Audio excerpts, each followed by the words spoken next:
Russian president Vladimir പുടിനുമായുള്ള സംഭാഷണത്തിന് ശേഷം US president Donald Trump നടത്തിയ ചില പരാമർശങ്ങളാണ് ഇപ്പോൾ ലോകമാകെ ചർച്ചയാകുന്നത്. റഷ്യ യുക്രൈൻ യുദ്ധവുമായി ബന്ധപ്പെട്ടാണ് ഇരു നേതാക്കളും പരസ്പരം ഫോണിൽ സംസാരിച്ചത്. ചിലതെല്ലാം സംഭവിക്കാൻ പോകുന്നു എന്നാണ് ട്രംപ് ചർച്ചയ്ക്ക് ശേഷം പറഞ്ഞത്. എന്താണ് സംഭവിക്കാൻ പോകുന്നതെന്ന് അദ്ദേഹം പറഞ്ഞില്ലെങ്കിലും യുദ്ധം അവസാനിച്ചേക്കുമെന്നാണ് പൊതുവിലുള്ള പ്രത്യാശ. എന്നാൽ ഇതോടൊപ്പം ട്രംപ് ഉക്രൈൻ പ്രസിഡന്റ് വ്ളാദിമിർ സെലൻസ്കിയെ കുറിച്ച് പറഞ്ഞ കാര്യമാണ് കൂടുതൽ ശ്രദ്ധ നേടിയത്. അയാളുമായി ഇടപെടൽ അത്ര എളുപ്പമല്ലെന്നാണ് ട്രംപ് സെലൻസ്കിയെ കുറിച്ച് പറഞ്ഞത്. Zelensky is a strong guy and he's not the easiest person to deal with എന്നായിരുന്നു ട്രംപിന്റെ പരാമർശം. റഷ്യയും ഉക്രൈനും തമ്മിലുള്ള സമാധാനത്തിന് അമേരിക്കയാണ് ഇപ്പോൾ മധ്യസ്ഥത വഹിക്കുന്നത്. ഇതുമായി ബന്ധപ്പെട്ട വിവിധ ചർച്ചകളുടെ അടിസ്ഥാനത്തിൽ ഉക്രൈനേക്കാൾ റഷ്യയുമായി ഇടപെടുന്നത് എളുപ്പമാണെന്ന് ട്രംപ് പറഞ്ഞിരുന്നു. ഈ സമയത്ത് ശത്രുത അവസാനിപ്പിക്കാൻ ഉക്രൈൻ ആവശ്യത്തിന് ശ്രമിക്കുന്നുണ്ടെന്ന് വിശ്വസിക്കുന്നുണ്ടോ എന്ന് മാധ്യമപ്രവർത്തകർ ചോദിച്ചപ്പോഴാണ് സെലൻസ്കിയെക്കുറിച്ച് ട്രംപ് നേരത്തെ പറഞ്ഞ പരാമർശം നടത്തിയത്. ആ മറുപടി ഇങ്ങനെയായിരുന്നു: ഇന്നു മുതൽ 2 ആഴ്ചക്കുള്ളിൽ ഞാൻ നിങ്ങളോട് ഇതിന് മറുപടി പറയും. കാരണം ഈ ഘട്ടത്തിൽ യുദ്ധം അവസാനിക്കുമോ ഇല്ലയോ എന്ന് എനിക്ക് പറയാൻ കഴിയില്ല. നോക്കൂ, സെലൻസ്കി ഒരു ശക്തനായ വ്യക്തിയാണ്. അദ്ദേഹവുമായി ഇടപെടൽ അത്ര എളുപ്പമുള്ള കാര്യമല്ല.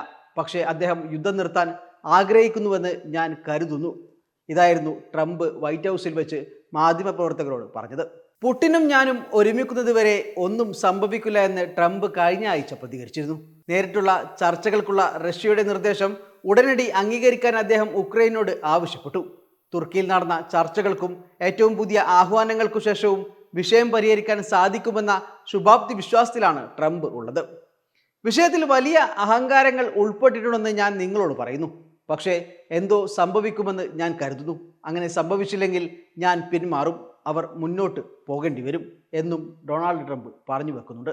അതേസമയം പുടിനുമായുള്ള തൻ്റെ ഫോൺ കോൾ വളരെ നന്നായി നടന്നുവെന്നും പുരോഗതി ഉണ്ടെന്നും ട്രംപ് പറഞ്ഞു. എന്നാൽ സെലൻസ്കിയുമായുള്ള തൻ്റെ തുടർന്നുള്ള ഫോണിൻ്റെ കൂടുതൽ വിശദാംശങ്ങൾ നൽകാൻ ട്രംപ് തയ്യാറായിട്ടില്ല.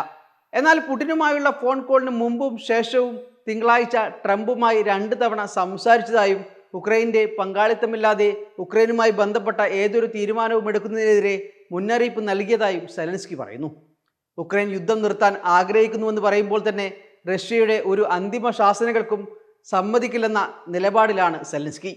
കൂടാതെ പൂർണ്ണവും നിരുപാധികവുമായ വെടിനിർത്തൽ മാത്രമേ വിഷയത്തിൽ ആവശ്യപ്പെടുന്നുള്ളൂ എന്നും അദ്ദേഹം പറഞ്ഞു. അതേസമയം ട്രംപുമായുള്ള 2 മണിക്കൂർ നീണ്ട സംഭാഷണം കാര്യമാത്ര പ്രസക്തവും സത്യസന്ധവുമായതാണെന്നും പുടിൻ വിശേഷിപ്പിച്ചു. ഭാവിയിലെ സമാധാന കരാർ വിഭാവനം ചെയ്യുന്ന ഒരു മെമ്മോറാണ്ടത്തിൽ ഉക്രൈനുമായി പ്രവർത്തിക്കാൻ റഷ്യ തയ്യാറാണെന്നും പുടിൻ പ്രഖ്യാപിച്ചു. പൊതുവെ റഷ്യയുടെ നിലപാട് വ്യക്തമാണ്. ഈ പ്രതിസന്ധിയുടെ മൂലകാരണങ്ങൾ ഇല്ലാതാക്കുമെന്നാണ് ഞങ്ങൾക്ക് പ്രധാന കാര്യമെന്നും പുടിൻ പറയുന്നു. Waytonikah.com, the exclusive Muslim matrimonial site.